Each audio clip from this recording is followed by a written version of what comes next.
Assalamualaikum warahmatullahi wabarakatuh. Balik lagi dengan saya Andreas Wilsono. Di sini kita akan membahas materi terkait permasalahan dan solusi pendidikan. Baik, langsung saja kita bahas materinya. Oke, di sini saya sendiri dari Prodi Pendidikan IPS, NIM 36014220062. Oke, sudah siap teman-teman? Kita langsung bahas aja terkait apa sih permasalahan pendidikan. Nah, yang pertama kita sebelum itu kita bahas terkait sistem pendidikan ini tersendiri. Nah, sistem pendidikan ini tentunya menjadi hal dasar, fondasi utama dalam pembangunan suatu negara, di mana pendidikan memegang peran penting dalam membentuk generasi penerus yang berkualitas dan berdaya saing baik. Tentunya kualitas pendidikan ini juga menentukan maju atau mundurnya suatu negara. Jadi sistem pendidikan ini menjadi dasar ataupun penentu arah suatu negara. Ini tentunya dibarengi kualitas pendidikan ya. Nah, untuk selanjutnya yuk mari kita bahas terkait permasalahan pendidikan. Yang pertama itu terkait dengan keterbatasan akses. Nah, keterbatasan akses ini tentunya sering kita temui di berbagai wilayah di Indonesia, wilayah terluar, terdalam, terpencil, yang mana peserta didik dalam mengakses pendidikan ini mengalami kesusahan, baik dari transportasi, baik dari akses pembelajaran, baik dari akses ke sekolah. Jadi ini terjadi karena adanya keterbatasan, adanya hal yang harus kita benahi bersama-sama. Nah, untuk selanjutnya, permasalahan yang selanjutnya yaitu kesenjangan antar wilayah. Kesenjangan antar wilayah ini juga menentukan kualitas pendidikan. Biasanya kita temui adanya kesenjangan antar wilayah itu antara pendidikan di masyarakat desa dengan pendidikan di masyarakat kota, yang mana adanya perbedaan kualitas pendidikan yang sering kita temui, dan ya kita juga menemukan fenomena terkait kesenjangan itu sendiri. Terus yang ketiga yaitu rendahnya kualitas tenaga pendidik. Nah, rendahnya ini tentunya sangat mempengaruhi kualitas peserta didik, yang mana peserta didik dicetak untuk membentuk, untuk sebagai generasi penerus yang tentunya memiliki kualitas, dan kualitas ini terbentuk karena tenaga pendidik. Jadi adanya kasus kita di mana di pendidikan Indonesia rendahnya kualitas tenaga pendidik. Nah, untuk yang keempat itu ada sarana dan prasarana yang kurang memadai. Dalam pembelajaran itu sendiri tentunya dibutuhkan sarana dan prasarana untuk menunjang proses belajar mengajar. Jadi di Indonesia sendiri sarana dan prasarana ya kurang memadai. Tentunya ini juga sejalan dengan kesenjangan antar wilayah. Nah, untuk selanjutnya kita membahas terkait solusi yang saya tawarkan, dan ini juga berdasarkan referensi yang ada di internet. Yang pertama itu terkait dengan keterbatasan akses. Nah, kita bisa memberikan solusi yang mana yang pertama itu meningkatkan akses melalui pengembangan infrastruktur digital seperti program pembelajaran online dan penyediaan akses internet. Nah, infrastruktur digital ini tentunya sangat cepat sekali ya perkembangannya teman-teman. Jadi harus kita imbangi dengan penyebarluaskan digitalisasi ini. Tentunya ini diimbangi dengan akses internet, pengembangan akses internet, peningkatan akses internet dalam mengakses pembelajaran online. Jadi ilmu yang didapat itu bisa dimanapun, kapanpun, asalkan akses internet itu ada dan hadir.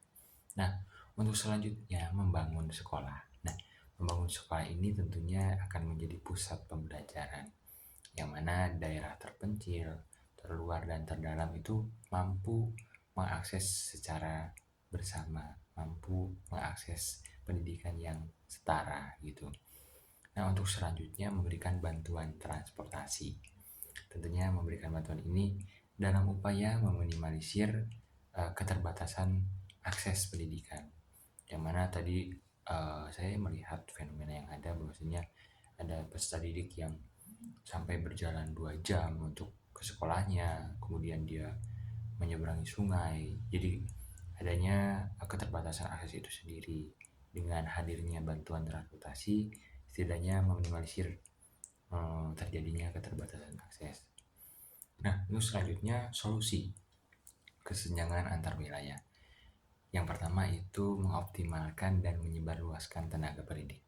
Tenaga pendidik ini sangat penting, tentunya sangat penting juga untuk mendorong kualitas pendidikan di berbagai tempat, baik di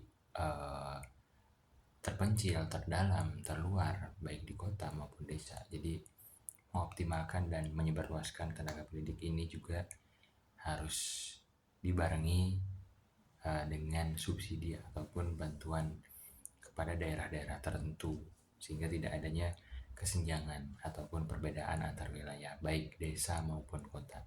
Jadi semuanya sama, semuanya setara, sehingga terciptanya keadilan yang sesuai dengan sila kita yang kelima, keadilan bagi seluruh rakyat Indonesia. Nah, untuk selanjutnya solusi terkait rendahnya kualitas tenaga pendidik. Tenaga pendidik ini sangat penting ya teman-teman dalam membentuk kualitas pendidikan di Indonesia, kualitas generasi yang akan mendatang. Nah, yang pertama yaitu meningkatkan pelatihan dan pendidikan guru untuk memastikan kualitas pembelajaran yang merata, kualitas pengajaran yang merata di seluruh wilayah. Jadi adanya pelatihan khusus yang tentunya memiliki tujuan, seperti misalnya guru kesusahan dalam mengucapkan kalimat ataupun public speaking. Jadi adanya program public speaking, berbicara di depan umum. Jadi itu menjadi solusi. Jadi ada tujuan tertentu yang harus dicapai. Tentunya yang kedua yaitu membuat program, seperti yang sudah disebutkan barusan. Nah, pembuatan program ini dalam rangka apa? Dalam rangka pengembangan guru untuk menjadi seorang guru yang profesional, baik guru ataupun staf di pendidikan, intinya yang ada hubungannya di dalam dunia pendidikan. Nah, untuk selanjutnya yaitu sarana dan prasarana yang kurang memadai tadi. Nah, solusi yang saya tawarkan berdasarkan sumber referensi, yang pertama melakukan investasi dalam pembaruan dan perbaikan infrastruktur sekolah, termasuk perbaikan gedung, fasilitas, dan teknologi. Nah, investasi ini tentunya sangat bermanfaat sekali ya teman-teman dalam pembaruan, dalam meningkatkan fasilitas sarana dan prasarana pendidikan. Jadi adanya kerjasama yang nantinya dilibatkan dari berbagai pihak. Yang kedua yaitu mendorong keterlibatan pihak swasta ataupun pemerintah untuk menyumbangkan atau memberikan dananya untuk memperbarui fasilitas ataupun menciptakan ataupun memberikan fasilitas yang nantinya digunakan untuk proses belajar mengajar. Jadinya adanya hubungan antara pendidikan, pemerintah ataupun swasta yang dalam upaya untuk memenuhi sarana dan prasarana dalam menunjang pembelajaran. Nah, tentunya penting sekali teman-teman semuanya untuk menciptakan kebijakan yang berkesinambungan, yang berhubungan, dan tentunya berkelanjutan, yang mana ini akan berdampak di masa yang akan datang, tentunya sejalan dengan rencana pemerintah kita dalam rangka mencapai rencana generasi emas Indonesia tahun 2045. Dengan adanya kerjasama antara pemerintah, baik lembaga pendidikan, masyarakat, serta sektor swasta, tentunya ini bisa mencapai efektif. Solusi yang efektif dalam upaya memecahkan masalah pendidikan yang ada di Indonesia. Masalah pendidikan ini tuntas dan setidaknya satu persatu masalah ini terselesaikan dengan baik. Tentunya sejalan dengan yang sudah saya sebutkan barusan, sejalan dengan mencapai Indonesia Emas tahun 2045 yang mana kualitas pendidikan menjadi dasar penentu arah bangsa. Baik, cukup sekian pemaparan materi yang saya sampaikan. Mohon maaf bila ada kata ataupun sikap yang kurang berkenan. Sekian. Wassalamualaikum warahmatullahi wabarakatuh.